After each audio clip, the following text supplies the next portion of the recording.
Welcome back to my channel, guys. Today I'm going to show you a game where I played with an ELO performance of 3000. And here you can see I'm playing a candidate master from India. And without any delay, let's go straight into the game. I chose knight f3, the reti, and my opponent responded with knight f6, common move. And now I played g3. My idea is just to put my bishop out and castle, which is exactly what I did. At this point, my opponent took the center, and here he played an offbeat move. He played knight to d7, which this to me doesn't make much sense because he's blocking in his own bishop, and I know in the main line, black goes pawn to c5, exchanges on d4, and then puts his knight on c6, where it seems a way better fit on c6 than on d7, where he's blocking his own bishop. So also here, this is a key moment or a very instructive moment. What does black want to achieve with these last moves? You always have to look, what does black want with these last moves? And you can see he's very clearly aiming to play pawn to e5. So my next move is fairly obvious. I play pawn to d4 to stop that. Now he played pawn to g6, which is an inaccuracy, and I strike in the center, pawn to c4. He fianchettos his bishop, and now I take. The reason I take and not play knight c3, I was worried that he's gonna take my pawn, and in a lot of these variations it becomes very difficult to get your pawn back. For example, something like that. So I decided to take first and then play knight c3. This just avoids any unnecessary complications. And now my opponent castles. And as I was saying, this is the exact same position you get out the main line, but the knight would be on c6 instead of on d7. The knight would be on c6. And then the main move here was knight to e5, and I did play this exact game against I am Daniel Caudry, and so I'm very comfortable in these positions. But I thought if I play knight to e5, I'm sort of helping black because his knight is on a dodgy square already. Instead of being on c6, it's on d7. So I decided to change my move order here a little bit, and I played bishop to f4, kind of just asking black, it's your move now. How are you going to develop this bishop? What are you going to do with this knight? And my question was soon answered. He played knight to b6, freeing up some room for his bishop. And here I made my first inaccuracy of the game. I played knight to e5, which it seemed like a logical move. I'm putting my knight in the center, but it was actually better to play pawn to a4, threaten pawn a5, and try attack this knight, which is on a very weird square here on b6. But okay, I've just continued developing normally. Knight e5, my opponent also developed normally, and again I played rook c1, which I should still be going for this a4, a5 idea. But now my opponent plays h6, I play h4 because I want to stop him from playing g5.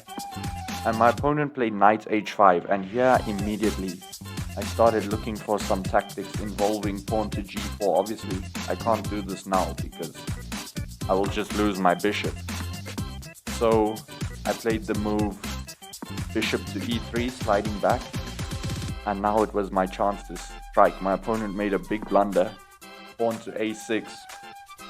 And in this position, I want you guys to pause the video and solve this puzzle. And you might think, oh, it's just pawn to g4 and I'm forking the guy. But if pawn to g4, what happens after bishop takes knight? If I take this, he'll just drop back, and I'm not really winning anything, right?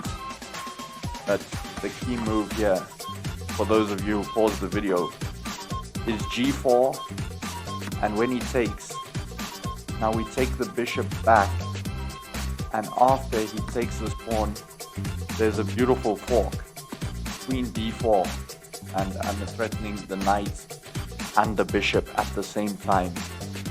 And my opponent can't do anything about this. He tried queen to d7, and now let me just let me just put some credit on myself. Defensive masterclass. First I take the free knight, obviously. Now my opponent plays bishop h3. And I know a lot of my students here will think, okay, maybe I'm gonna take and then take this pawn or take this pawn. But taking here will allow the queen in.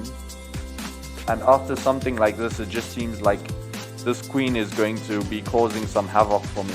You can see there's a repetition, so no need to be greedy in a position like this. I just played the move queen to d4, just dropping back. And also notice that my opponent is threatening queen g4, which is actually a mate threat that you can't defend if you do something dodgy over here. So that's why queen d4 is the best move. My opponent takes, I take, and now notice again I'm attacking two places, this and this. So my opponent plays rook to d8, I take this, queen f5, and now I just brought my bishop back, attacking this pawn, and my opponent played f6 to attack my bishop.